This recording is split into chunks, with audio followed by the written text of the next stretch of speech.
Let's see. Om Namo Bhagavate Vasudevaya. Om Namo Bhagavate Vasudevaya. Om Namo Bhagavate Vasudevaya. Om Namo Bhagavate Vasudevaya. Om Namo Bhagavate Vasudevaya. Om Namo Bhagavate Vasudevaya. Hare Krishna, we're studying Bhagavad Gita as it is, chapter 8, entitled Attaining the Supreme, text 16.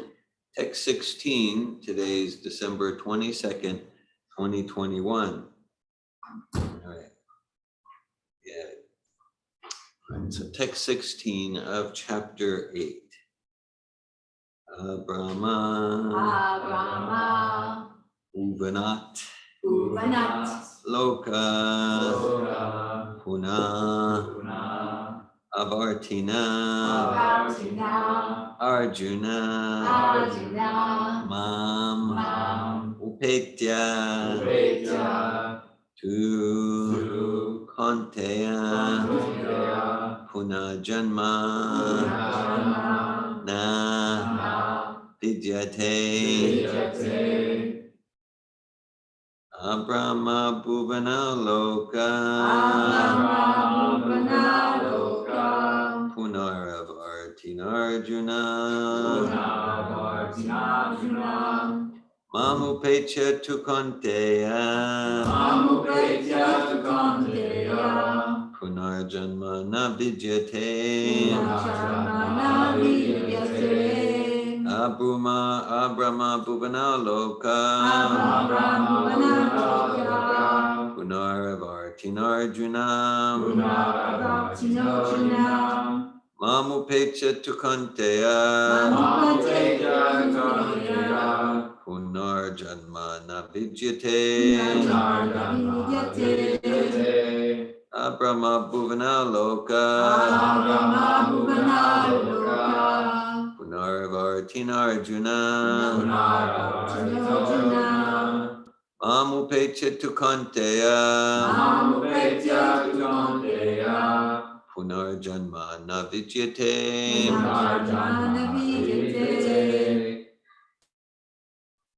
Abrahma Bhuvana Loka, Punam Avartinarjuna,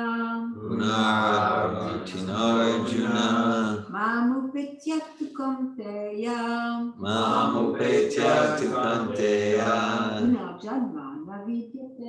Punarjanma Navidyate, Abrahma Bhuvana Loka,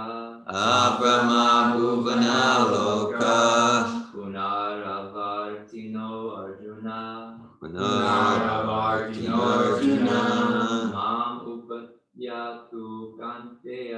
Mam Upayatu Kanteya, Punarjanma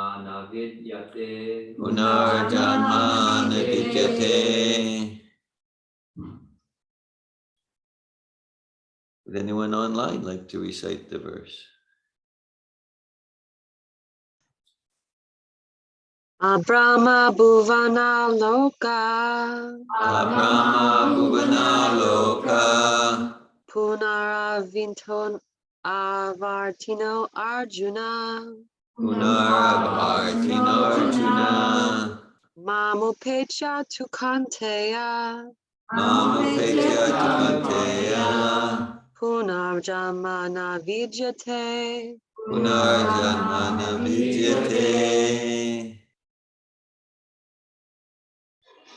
Abrahma, up to the Brahmaloka planet, Bhuvanat, from the planetary systems, Loka, planets, Puna, again, Avartina, returning. Arjuna, Arjuna, O Arjuna, Mam, unto me, Upetya, arriving, to, but, Kaunteya, O son of Kunti, Punarjanma, Punarjanma, rebirth, na, never, vidyate, takes to. Translation. From the highest planet in the material world down to the lowest all are places of misery wherein repeated birth and death take place. But one who attains to my abode, O son of Kunti, never takes birth again. Purport by His Divine Grace A.C. Bhaktivedanta Swami Prabhupada. All kinds of yogis, of karma, jnana, hatha, etc., eventually have to attain devotional perfection in bhakti yoga or Krishna consciousness before they can go to Krishna's transcendental abode and never return. Those who attain the highest material planets or the planets of the demigods are again subjected to repeated birth and death. As persons on earth are elevated to higher planets, people in higher planets such as Brahmaloka, Chandraloka, and Indraloka fall down to earth. The practice of sacrifice, called Panchagni Vidya, recommended in the Kathopanishad, enables one to achieve Brahmaloka. But if in Brahmaloka one does not cultivate Krishna consciousness, then he must return to earth. Those who progress in Krishna consciousness in the higher planets are gradually elevated to higher and higher planets, and at the time of universal devastation are transferred to the eternal spiritual kingdom. When there is devastation of this material universe, Brahma and his devotees who are constantly engaged in Krishna consciousness are all transferred to the spiritual universe and to specific spiritual planets according to their desires. Om Ganatamirandasya Gananjana Shalakaya Chakshurunmilitam Yena Tasmai Shri Gurave Namaha Shri Chaitanya Manobhishtam Stapitam Yena Bhutale Swayamrupa Kadamayam Dadati Swapadantikam Vandeham Shri Guru Shri Tapadakamalam Shri Guru Vaishnavamscha Shri Rupam Sagrajatam Saganaragnatam Vitam Tam Sajivam Sadvaitam Savadutam Parijana Sahitan Krishna Chaitanya Devam Shri Radha Krishna Padan Saganalalita Shri Vishakan Vitamscha Hey Krishna Karuna Sindhu Dina Bandhu Jagatpate Gopisha Gopika Kanta Radhakanta Namostute Tapta Kanchana Gaurange Radhe Vrindavaneshwari Vishabhanu Sute Devi Pranamami Hari Priye Panchakalpatayubhyascha Kripa Sindhubhye Vacha Patitanan Pavanebhyo Vaishnavebhyo Namo Namaha Jai Shri Krishna Chaitanya Prabhu Nityananda Shri Advaita Gadadhar Shivasadi Gaura Bhakta Vrinda Hare Krishna Krishna Krishna Hare Hare Hare Rama Rama Rama Hare Hare Namo Vishnu Padaya Krishna Prastaya Bhutale Srimate Bhaktivedanta Swami Niti Namine Namaste Sarasvati Deve Gravani Pacharine Nirvishesha Shunyavadi Paschatya Desha Tarine. Bhagavad Gita, chapter 8, text 16. Abrahma Bhuvana Loka Punaravartinarjuna Mamupechita Kanteya Punarjanma Navidyate. From the highest planet in the material world down to the lowest, all are places of misery where repeated birth and death take place. But one who attains to my abode, O son of Kunti, never takes birth again. So this is, so today's Drew's birthday. Yeah. So this is it's one of those birth verses in Bhagavad Gita. And basically this verse says, no, it's not. No, actually this verse says, Drew, this whole taking birth, it was a bad idea. Yeah. So just thought here it is in your face. No, bad idea. Okay. Not just for you, but the whole idea of kind of like getting entangled in a material body that's forced to take birth. It's actually discouraging. Yeah. No, actually, this verse is encouraging. So Bhagavad Gita as a whole, it's very, very pessimistic about material life, about attempts to be happy and fulfilled in material life. And just like that's what, oh, this is a downer, and like that. But it's very optimistic about the ongoing, enduring, ever-increasing bliss that's available in spiritual life. Okay. And so it's really just giving us, that's why, as it is, there's no sugarcoating. And so very encouraging about, take the spiritual life. And so this is kind of like highest planet from Brahmaloka. There's 14 planetary systems, quite a complex cosmology. But just like we live in a particular neighborhood, like, well, I guess I'm happier than those who live in that neighborhood, but I'd really be more fulfilled and joyful if I lived in that neighborhood there, like that. And so maybe in town of Tioga or something like that. Okay. So yeah. Okay. So Bhagavad Gita is saying, no, you can go whatever neighborhood you want. But the nature of material existence, the nature of material consciousness is it's problematic, it's disturbing. And there's different types of disturbances. Dharma pujita kortvitra paramanimat saranam satam vastavam atravastu shiyam. It's about the Bhagavad Gita, which is like the follow-up book to Bhagavad Gita. It describes this Bhagavatam completely rejects all materialistic hypocrisy in the name of religion, and it uproots the threefold miseries. Threefold miseries are miseries coming from our own mind and body, miseries coming from others, other living entities, miseries coming from natural disturbances. And here, this verse looks at what's sometimes called the fourfold miseries. I mean, this is part of the context of material existence: birth, death, old age, disease. Birth, death, old age, disease. So we don't want these. We don't want these.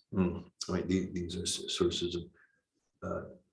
In 13th chapter of Bhagavad Gita, Krishna describes knowledge, because like an essential element of knowledge, Janma Mrityu Jara Vyadi Dukkha Doshanu Darshanam.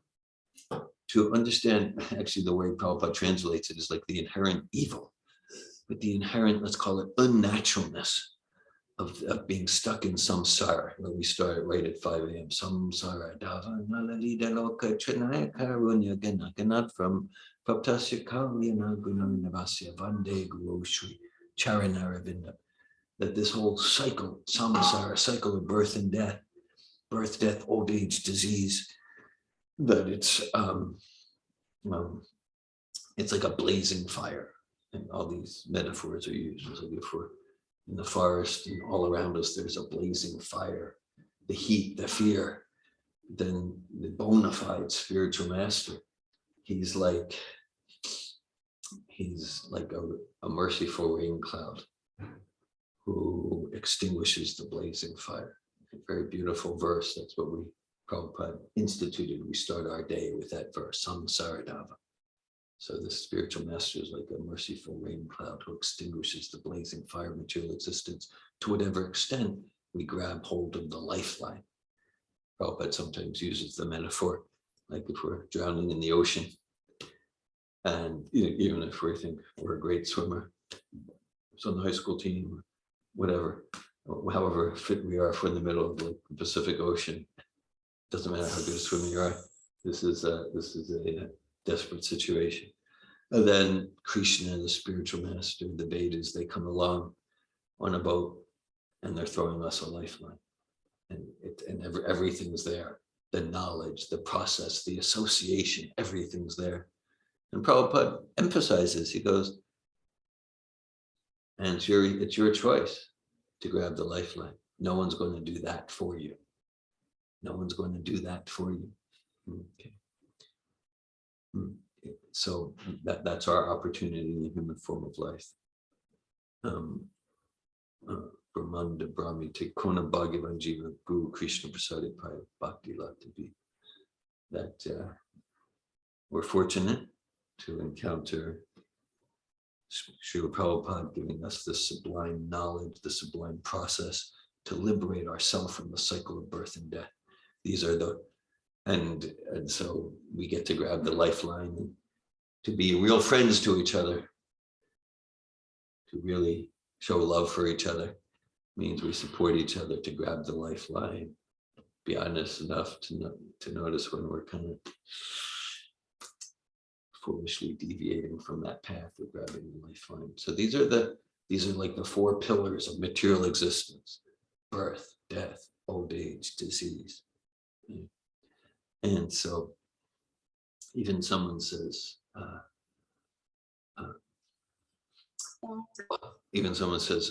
I accept death. Okay, but we don't want to die. I just don't want to be there when it happens. I just want to, yeah, that's Who was that? Woody Allen. Woody Allen. Good, nice. Yeah, you get bonus points. Yeah. So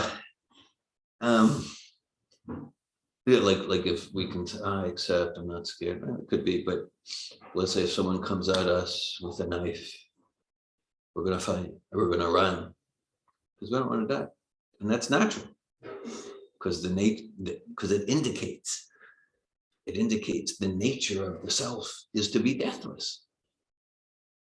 The nature of the self is to be eternal. Right? The nature of the self is to seek happiness. The nature of the self is to seek knowledge. So we get to look at where are we seeking happiness, knowledge, and deathlessness. And we're seeking places that entangle us further in samsara, in the cycle of material existence. Death, old age, right? The story is called Forever 21. Mm-hmm. Not Forever 71. Mm-hmm. 61. Right. So, or 61. Right. No one's looking to be forever 71. It's profound, I know.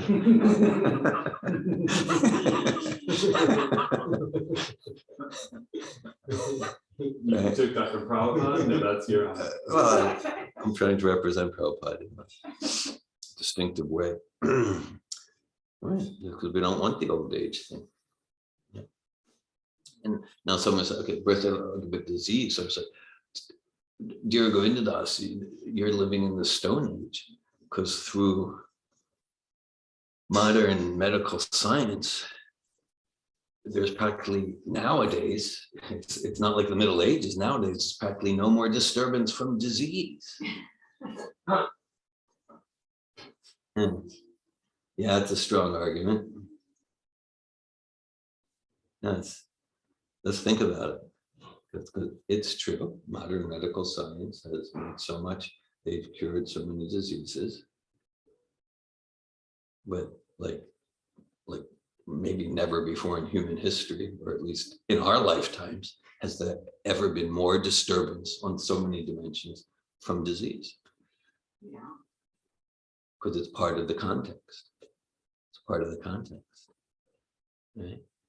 Doesn't mean we shouldn't try to make medical advances. So then, but Prabhupada gives the analogy of like the jaws of the cat. The jaws of the cat represent this whole thing: death, old age, disease, rebirth. Rebirth is all birth. In class recently, you described the movements of the living entities chapter towards the end of the third canto, where Kapila Dev talking to his mother, describes like the life of the embryo within the womb. Mm. Yeah, it's not a pretty place, all packed up. It's just because the consciousness isn't so developed, like it doesn't completely die, from such pain. And so, so describes, life of the embryo in the womb. Kapila Dev describes it very precisely in Srimad Bhagavatam, 3rd canto. So how are we responding to this content, this context of disturbances, birth, death, old age, disease, like that, miseries from our own mind and body? We often like to quote Mark Twain. He said, "I've been through many terrible things in my life, and some of them actually happened." So for me, that indicates that he's a realized Vedic sage. Mm-hmm. Meaning that as if life doesn't present enough disturbances, we'll just invent another 1,000 each day. Okay. That's like miseries from our own mind. Okay. So how will we respond? So that's the context. Resisting reality is always a losing battle. Resisting reality. So that's the context. And we can try to live in la la land. No, it's actually butterflies and rainbows. This is the context. Pain, suffering, misery. One disturbance after the next. So that's the pessimistic. Now the optimistic part is we don't need to be disturbed. We don't need to be disturbed. So there's like the rat or the mouse in the jaws of the cat. Again, the jaws of the cat represent death, old age, disease. The rat or the mouse in the jaws of the cat. So what's that experience? Terrifying, terrifying. Then same jaws, and then there's the kitten. There's the kitten in the jaws of the cat, same jaws. And the kitten's experience is,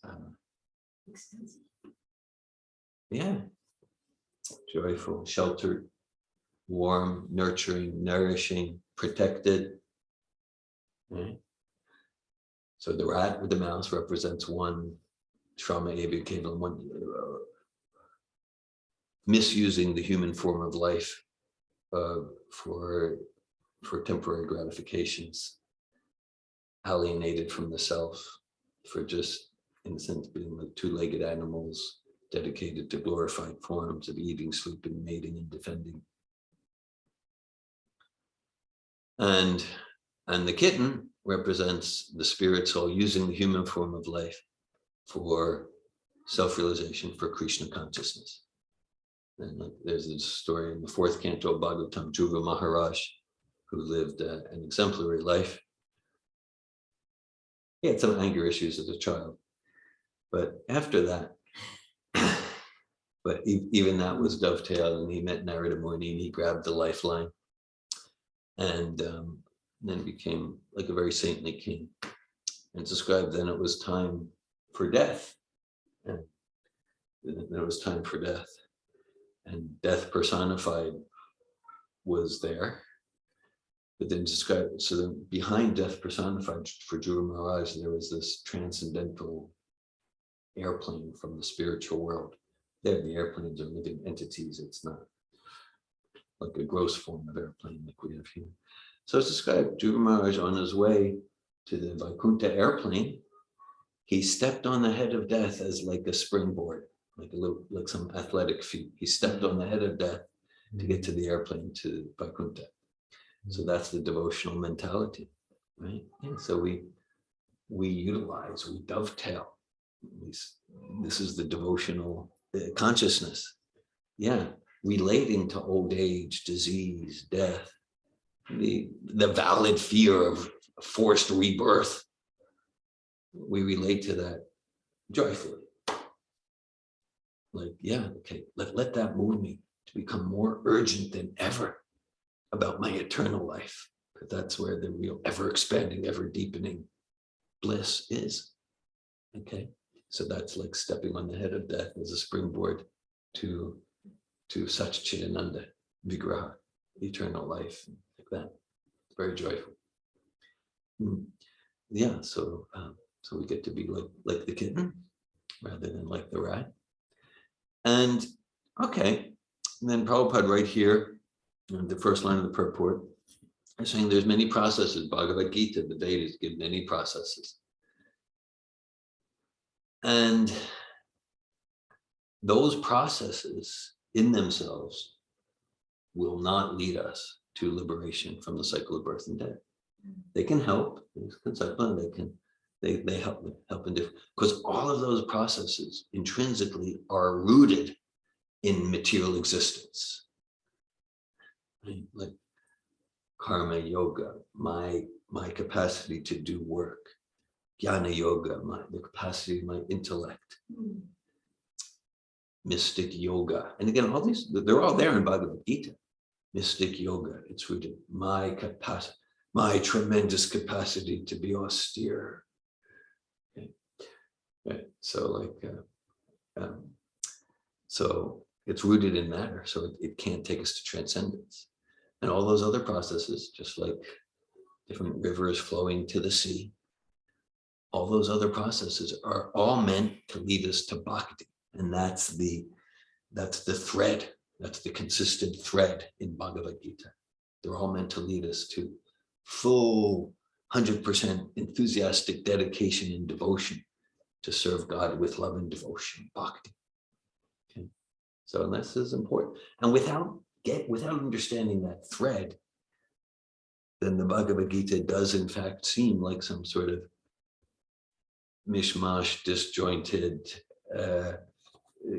different ideas here and there. Okay. And so I did a little reading of other Bhagavad Gitas just before I came to Prabhupada's, and even since then. And yeah, that's, oh, that's a cool idea. Oh, and here it says that, but that contradicts that, and, but like that. But the thread is bhakti. So Prabhupada makes sure we don't forget that, and including it in this purport. So that's the physical exercise, the hatha yoga, the Raja yoga, the Varnashram system, all meant to bring us to bhakti. Yes, and then bhakti, because bhakti is rooted in transcendence itself. Bhakti, that's the internal energy of Krishna. It's not dependent on, fortunately, my mind or my intellect or my capacity to discipline myself. Now, we do want to cultivate our intellect as part of our process of bhakti. We do want to discipline ourselves, become more regulated this year than last year. Yet, because that supports our process of bhakti. So we don't want to neglect those things. Same time, ultimately, bhakti yoga, it's not dependent on anything material. It's bhakti yoga. It's rooted in Goloka Vrindavan. So just from wherever we're at, whatever the mixture of the modes of nature, we connect with the process of bhakti, and we're on the transcendental platform. We're on the transcendental platform. We are on the platform of freedom from birth, death, old age, disease, and disturbances. From our own mind, we are transcendental.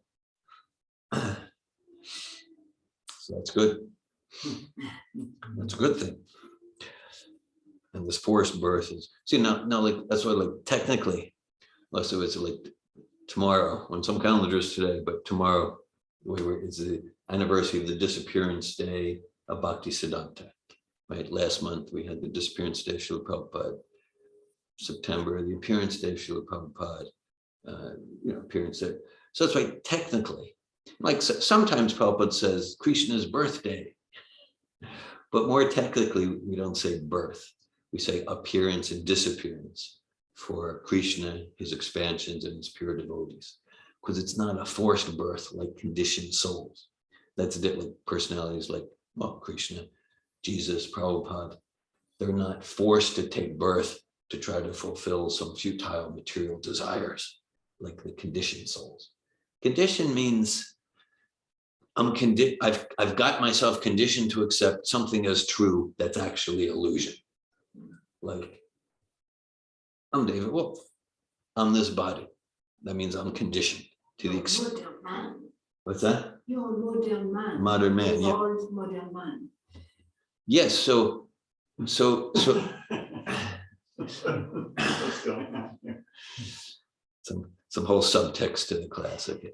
So to the extent that I'm, apart from my intellectual understanding, but to the extent that I'm living as if my body means I'm conditioned.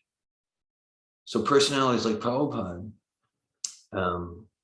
pure devotees of Krishna, Jesus is, well, at least what's celebrated his appearance day is coming up on Saturday. We have a morning program. It'll be a Jesus special morning program. Jai. I don't know what we'll do there yet, but need some words of Jesus. So that that's important. We were talking about we should talk about Prabhupada's disappearance. So it's like it's actually inconceivable. But yeah, like it should be. So this is choice. This is get to. This is pastime. It's get to. It's not have to use some Safatov terminology. It's get to. Okay, it's pastime. They're choosing to appear to fulfill a mission. Right. So, right. So I can say like that. Yeah. All my suffering and delusion and foolishness. It's my pastime. No. Right? No, I'm forced to but now we can enter into pastime through bhakti yoga. Because bhakti yoga, that's the whole energy of spontaneous, loving, divine play. Where everything, Natasya Karya Karanam Chadijite means Krishna's got nothing to do.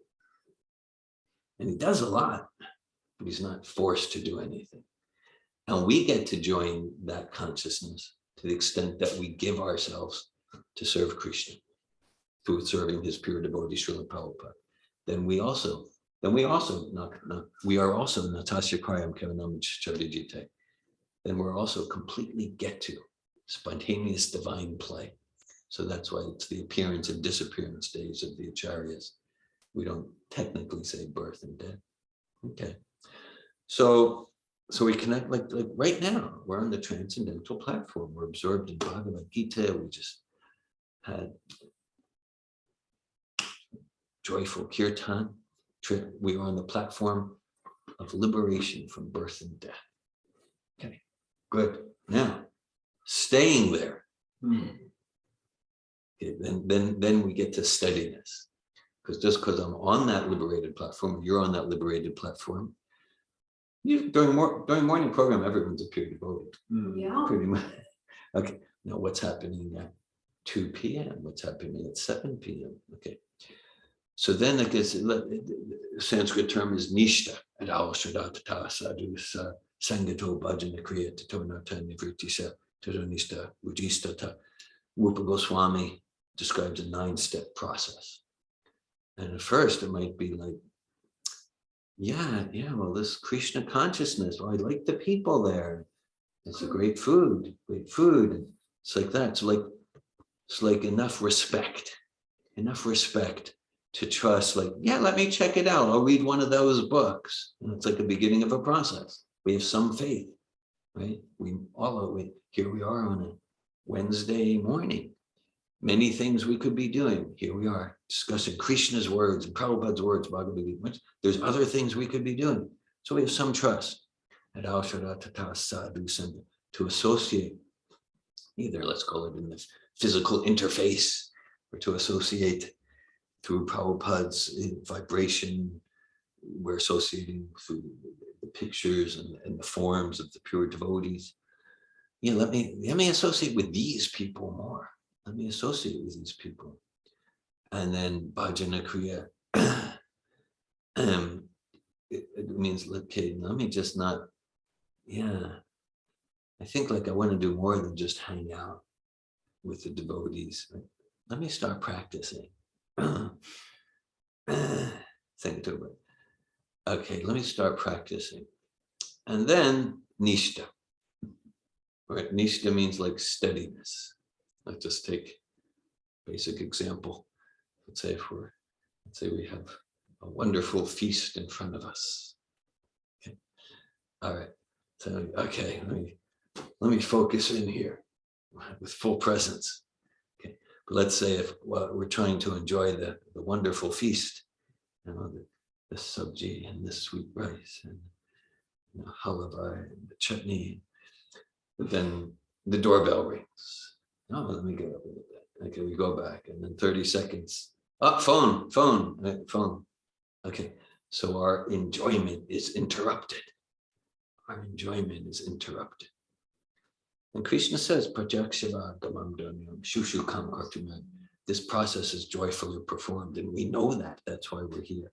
This is the true joy of the soul, right? Not the ephemeral external gratifications that come from the contact of the senses with the sense objects.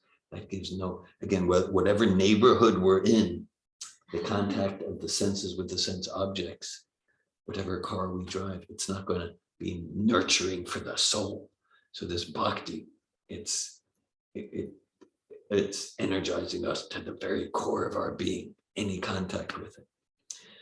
All right, so we experience some bliss there, some bliss, more and more bliss, right? And so then we're encouraged, like, so be steady in this process. And otherwise, it's like we take one bite, we chew a bit, but then I need to get the door. I need to check my email, and then we go back, and then we get some enjoyment from the feast, but not as if we like, I'm focusing in for 30 minutes now. No distractions. Okay, then we're really enjoying. So this Bhakti Yoga, this is a feast for the spiritual senses. This is a feast for the actual soul. And so Prabhupada would sometimes say that better to be a steady moon than a shooting star. To be a steady moon than a shooting star. So that's our opportunity. And you know, each of us is on our own trajectory. And so Bhagavad Gita, Krishna, like we can feel the compassion. Krishna, Srila Prabhupada, Srila Vyasadeva, like give yourself to this process with steadiness. Give yourself with steadiness, and you'll have no regrets. You'll have no regrets. Then that's the consciousness where we're not forced to take birth again. We might choose in co-creation with Krishna to appear. That's the pure devotee platform, Jesus, Srila Prabhupada. Okay. So this verse, and this is an oft-quoted verse from Bhagavad Gita, a key verse. All verses are transcendental. Prabhupada established some verses are especially relevant for us, because this verse helps us to not like be envious. It's like, well, yeah, right now I'm suffering miserable, but if I had a car like she had, but if I just had his, there's just not we could go up to Brahma Lokan, but you know, whatever the best opulence on this planet, it's pales in comparison to what's there on the demigod planet. Abrama bhuvana loka punarvartinarjuna mammopecchatukante punarjanmana vidyate. From the highest planet in the material world down to the lowest, all are places of misery wherein repeated birth and death take place. But one who attains to my abode, O son of Kunti, never takes birth again. Hare Krishna, thanks for your attention and presence. Thanks for being like the kitten in the jaws of the cat. I welcome at this time if anyone would like to share any comments or realizations or ask any questions. Bhakti Dhira. Thank you for giving this class. It brought a few things to mind for me, and I've definitely witnessed in myself, just experienced envy, and through some like counseling that I've been receiving, I've kind of like uncovered some just like just like what seems to be like deep rooted, like kind of like a traumatic response to life, and just like I think I mentioned to you in an email more recently, when my birthday comes around, I tend to feel like really depressed Yeah. and just lots of different negative experiences. And so through that counseling, I realized like I think I'm understanding better where that's like coming from as like an infant.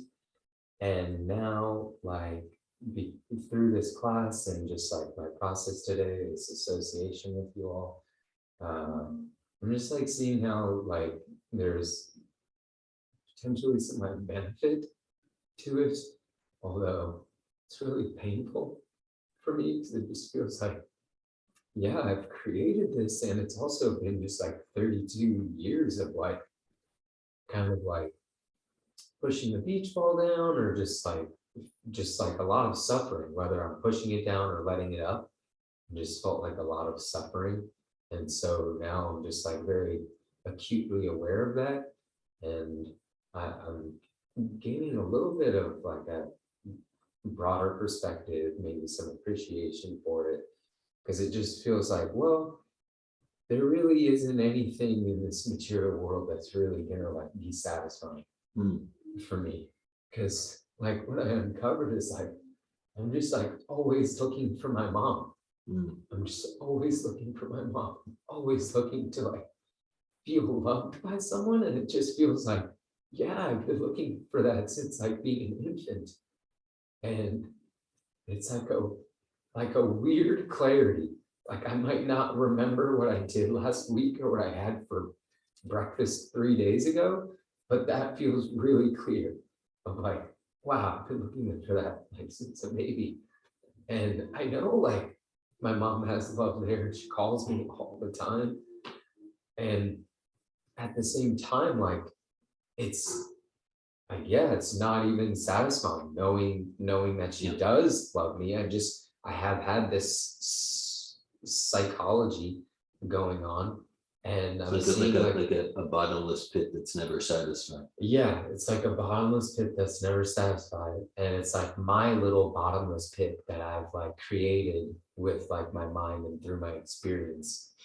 And the only like, I don't know the proper word, maybe it's respite, or maybe it's like the only benefit is this, that I think it's like really supported me in having like a deep, like felt experience of like, yeah, not like there's not really anything in this material world that's going to be satisfying for me.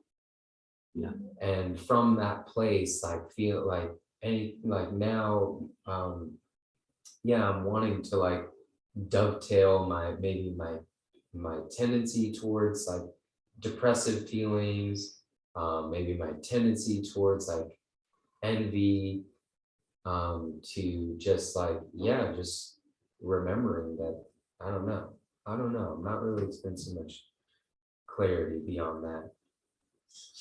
But yeah, this is just one of the little kind of hiccups or little speed bumps that I'm encountering on this path of bhakti. Yeah.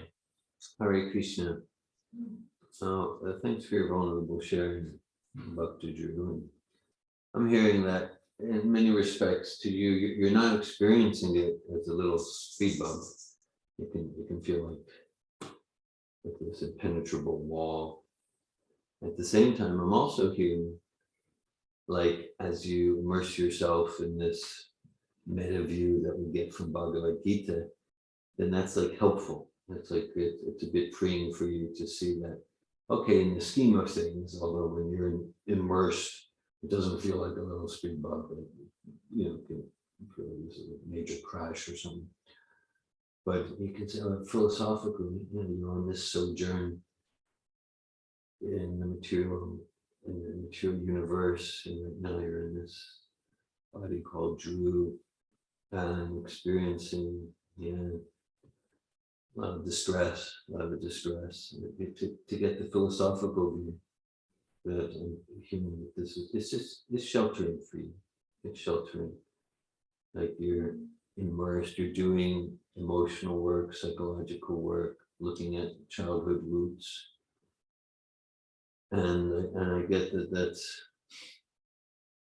important, helpful. And at the same time, this is also vital that you get like the philosophical foundation, and let's call it the overarching bird's eye view of the nature of the material context and material love, material relationships. They're not going to be fulfilling. They're not going to be fulfilling. And so to moving you to let's put Krishna in the center of my relationship, starting with my relationship with myself.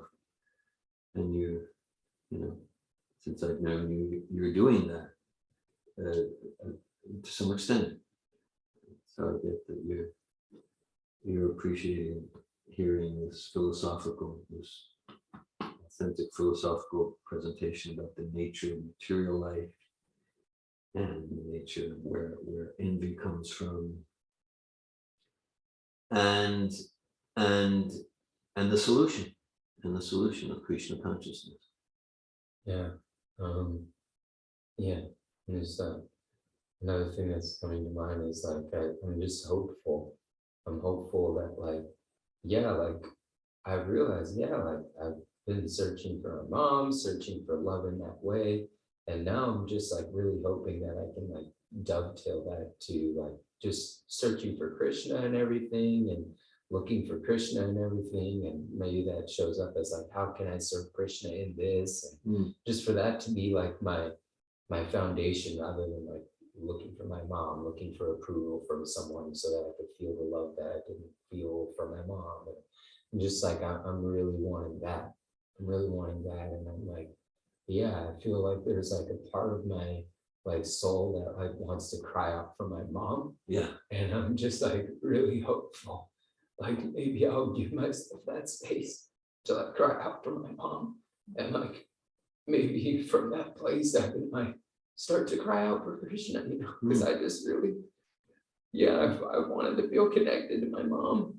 And now I'm really like praying that like maybe I can use that, you know. Like maybe it's been a lot of suffering, and maybe it could be to my benefit. Because I've always like appreciated when Prabhupada said like, oh, it should be like you're crying out for your mom. And like, I've wanted that, but I was like, oh, that doesn't feel real for me though. I'd be doing the whole pretending thing. But like it felt attractive to me for some reason. And I think that's why, because like, I had that realization yesterday. So yeah, thank you. Because I couldn't say these things to my coach, you know.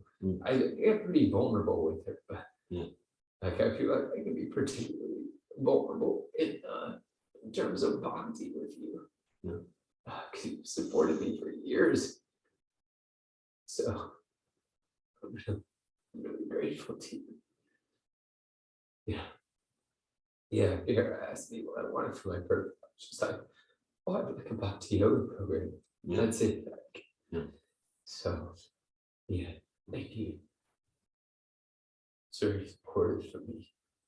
Although it doesn't feel like a cheerful kind of typical birthday celebration for my family. Cheery, but it feels very beneficial. Thank you. You're experiencing so much pain, tender emotion. And sure, Krishna and Prabhupada are noticing that for your birthday, what you most wanted was Bhakti Yoga program. And that gets to where the heart of your heart is at. And that's I find it very, very beautiful what you shared. Okay, calling out to your mom, and not to deny that, not to beach ball that. At the same time, I'm hearing a spiritual, healthy, desperate prayer that, okay, yeah, I don't want to deny calling out for my mom. That's there, in your emotional body. But yeah, let me somehow transform that to calling out to Krishna. And Prabhupada uses that right there when Prabhupada's purport to the Maha Mantra, just like a child calling for the mother. And you kind of know that transformation to calling out with feeling for Krishna, and that's transcendental. That's the key. That calling out with desperation to Krishna. Yeah, that's that satisfies at the core of your being.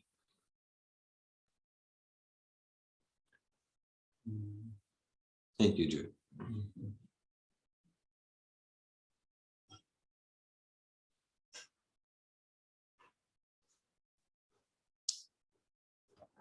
Mohini.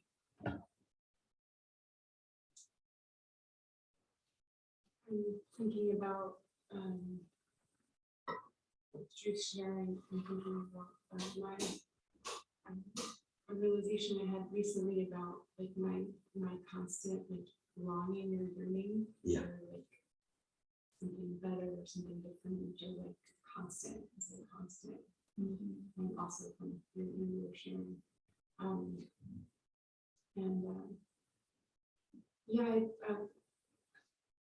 What came to me was that the yearning, that longing is like just always there. Like it's always Yeah. there, and it's like attaching to things. So it's like so it's just a longing. It's just a yearning. Like it doesn't mean that thing that I'm attaching to is like the goal or the main. It's like it's just so.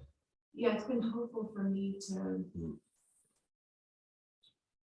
It's been really helpful for me to be more to be less agitated. Yeah. Because I'm like, oh, it's just this longing and this yearning that I have, like that's always going to be there, and really, that longing yearning is there for me, for Christian, like it's really there. The purpose of it being there is for to attach to that longing, that yearning to Krishna, and I don't know how to do that. How do you? I mean, I haven't said that, Prabhupada, reading Prabhupada's books, chanting the Maha Mantra. I mean, it's there. So That's a medicine, doctor. that's the medicine, yes. Well, I'm hearing in that okay, you realize the longing's always there. Whereas, okay, with less realization, then it's like, oh, I long for this. Once I get that, I'll be completely satisfied. Like, no, doesn't work that way. Like the longing's always there, and you're realizing that fulfilling it or not, it's not going to be the real fulfillment of who you are. And that kind of like helps you to experience the longing and not take it so seriously. Yeah, I think that in the past I thought, oh gosh, I've taken it so seriously that it's become like a drama. Yeah. And so, yeah, I think it's like, I just feel more settled with that realization. It's just more peaceful. Yeah, and I also have thought about like desire, like our desire or my desire, like to do a particular thing. Like I have this desire to, play music on stage in front of people, like, and I think about like, well, okay, how can I, because if that desire isn't fulfilled, like if our desires aren't fulfilled, then those desires, or maybe not fulfilled, but maybe those desires, we still have attachments to them, then they attach us to the material world, and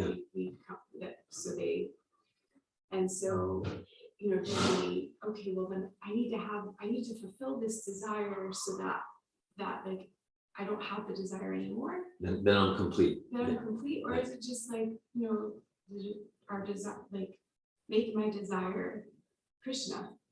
Okay. Like, because the desires that I have are based on like this material body. It's like based on this character Rebecca and Rohini and Rebecca, and like what material desires I want fulfilled. And so that's really just binding me, like binding me to the material world. So it's like if I can make my desire to serve Krishna, then naturally, like I won't be bound here anymore. I'll be bound to So I appreciate your realizations. I hear there's some question in what you're sharing, and I hear your response to your question. And what's coming to me in hearing you share, Rohini, is it's both. It's both that, okay, like Drew, you shared calling out for the love of your mother, and you want to transfer that. Let's call out to serve Krishna. Krishna, please accept me. Please engage me in your service. And okay, so that, because ultimately it's that, when we're awakened to that pure transcendental desire to serve Krishna with love and devotion, that's fulfilling for the soul. So now, okay, so we got desires coming from our psychophysical nature, our material body and mind. And so if we ignore them too much, it can become like the beach ball thing. And then we might not be complete, and then we might be forced to take birth again to fulfill them. So we're encouraged, okay, endeavor to fulfill those desires while cultivating detachment, while integrating them. Like you have a desire to have a family and children. Okay, all right, so do your best, put Krishna in the center, like that. Okay, so to fulfill the desires, endeavoring to engage them in bhakti, and also cultivating transcendence to the desires, both. If we're like artificially transcending, because this is just material, then it can become the beach ball and then we're frustrated. At the same time, if in the name of, well, I need to fulfill every material desire so I'm complete in this lifetime, and then just in the name of, something like that, then we just start indulging. It's just like, oh, well, now I want this. Oh, actually, I want a boat. Oh, actually, okay. And then there's no cultivating transcendence. So it's like an integration. Are you going to get on my case about the boat coming? I could. The way you said it. Like, Childlike energy. The more we like giving into our material desire, just engender more material desire. If we indulge them, and at the same time, I think both the sharing for Rohini's and Drew is so much about experiencing our experience. Like fulfilling them is not experiencing our yearning for desire. Or not fulfilling them is not experiencing our yearning for desire either, on both sides. And to just experience, I have that desire, like you're doing, you're realizing I have that yearning. And that the yearning never ends. The yearning never ends. Even if you're, on a stage with 10,000 people, maybe you will have a yearning to be on a stage with 1 million people or whatever. I don't know. Like the yearning doesn't end, and like you're sharing by experiencing the yearning and not feeling run by or controlled by the yearning, then you feel a lot more settled and peaceful. And same thing with Drew. It seems like by experiencing the yearning for your mother, and not allowing that to run your emotion or your activities to the world or anything, I'm yearning for my mom and I'm experiencing that. And what I read recently, I in Srila Prabhupada's books, I don't know where, I do spend time reading a lot, so I don't know. But where Srila Prabhupada's, he said, when we surrender our desire to the Lord, then the Lord fulfill our desire manifold in his service. Yeah. You know, like Arjuna became such a powerful warrior and Innocent. yeah, and I, in my own history, I can see that I had such a yearning for travel, like traveling. And I was already traveling for 2 years when I met Krishna consciousness, and I gave up that desire. I kind of surrendered that desire, and I traveled so much further and so much more for the next 5 years after that. And it wasn't coming from me. Right. Like the yearning, like I had surrendered the desire. Okay, Krishna, I'm just doing what you want and doing the needful. And then I was sent to Japan and Thailand and India, you know, like really far away land. And Srila Prabhupada shares that whatever way we can fulfill our desire is very, very limited, because it's only within the context of the 9 dots of our psychophysical nature. But when we surrender to Krishna, Krishna takes charge, and then he can fulfill our desire to a level that's impossible for us to fulfill the desire.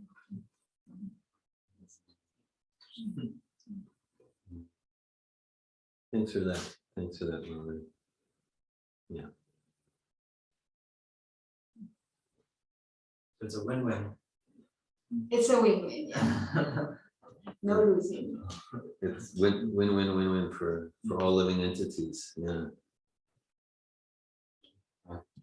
After hearing your sharing, Mom, and thinking of the cover of the Bhagavad Gita and how it's showing like Krishna leading the chariot, and like that imagery, what it's like bringing up for me is what like the surrender and allowing Krishna to like be in his natural role of like the supreme controller and to like be like open to him directing my life. And now I think what I'm wanting to be in a process of understanding from that is like how I can consciously like interact with that, whether it's like with my desire, and then asking for that to be dovetailed in his service. And now that I'm saying all this, I'm reminded of when Prabhupada was asked like, how long does it take to surrender? And it was like 1 minute. And like, so like, I'm just like, all right, I don't like, okay, I think I just need more time with these things. So I'm just saying, because it's just like, okay, it's just surrender. Well, again and again. Yeah. Yeah. Again and again. Surrender each one. But what To 1 minute? experiencing. One second, that is the philosophically correct answer. And also again and again, Prabhupada says, and for most of us, it's a gradual process. Krishna says in chapter 6, gradually, step by step. So we don't want to use gradual as an excuse from getting urgent. A gradual process. So I haven't really done anything for the past 20 years, but it's a gradual process. And at the same time, we don't want to use 1 minute just to be harsh with ourselves and to try to motivate ourselves with shame like that. Because for most conditioned souls, it is gradual. There are examples of the 1 minute, but that's an exception. So that's where it gets to steady sadhana. Steady sadhana. Steady sadhana means like whether I'm happy today or distressed, whether I'm morose and feeling depressed, or I'm feeling like, wow, whether I'm steady in my sadhana and fulfill my vow for japa, read Prabhupada's books, then we'll notice each birthday And it might be small because my surrender is slow, but this process works. So that gets to the steadiness.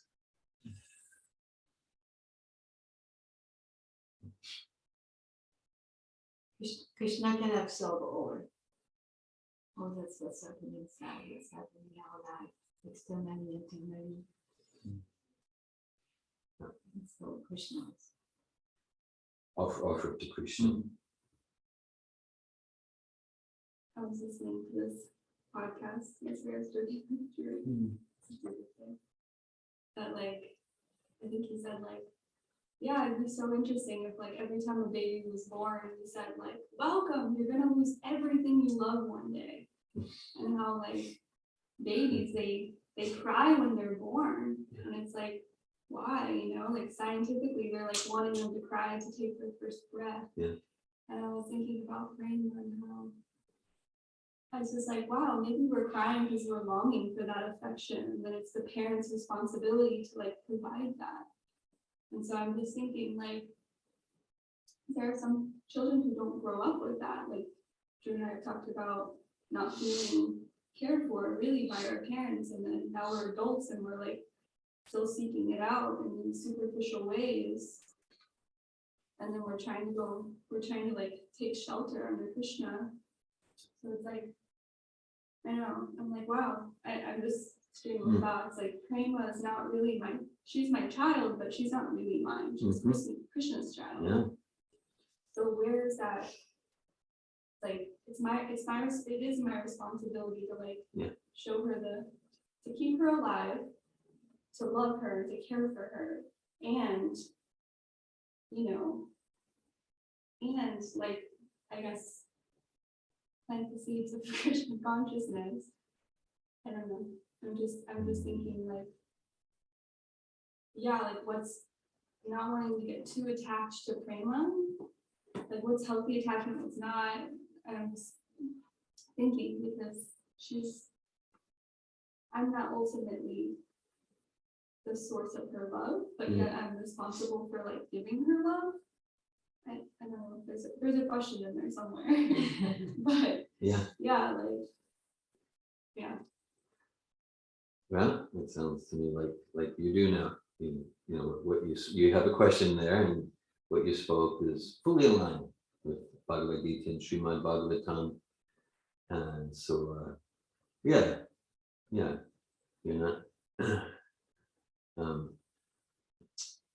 not actually Prema's mother, and Drew's not actually her father in the ultimate sense. Yeah?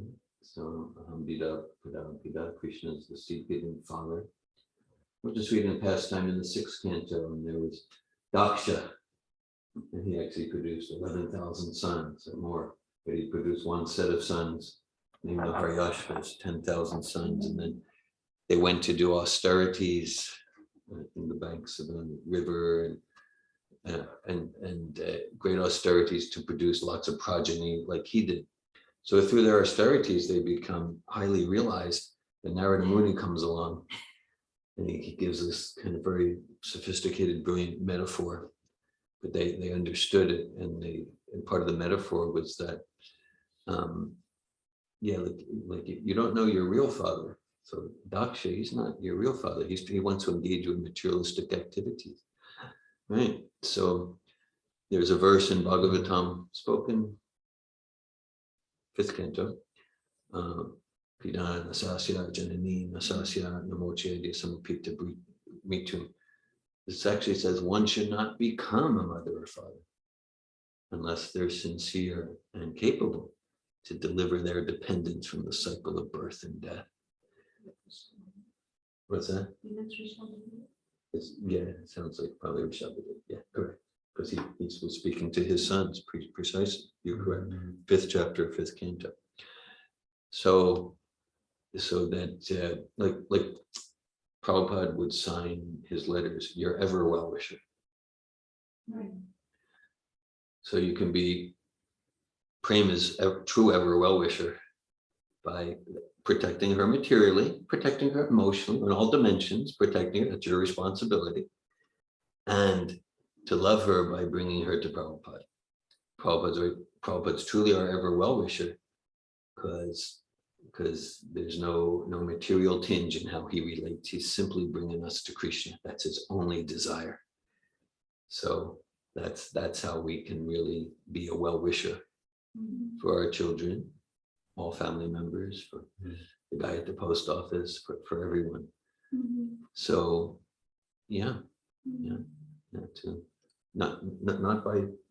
not forcing, but lovingly giving Krishna consciousness, giving her Prabhupada's teachings, the process Prabhupada gave us, then you're really loving prema, of course, and all in the context of providing protection, which is not an easy job in this world, and providing the protection on all levels, emotional and moral and physical.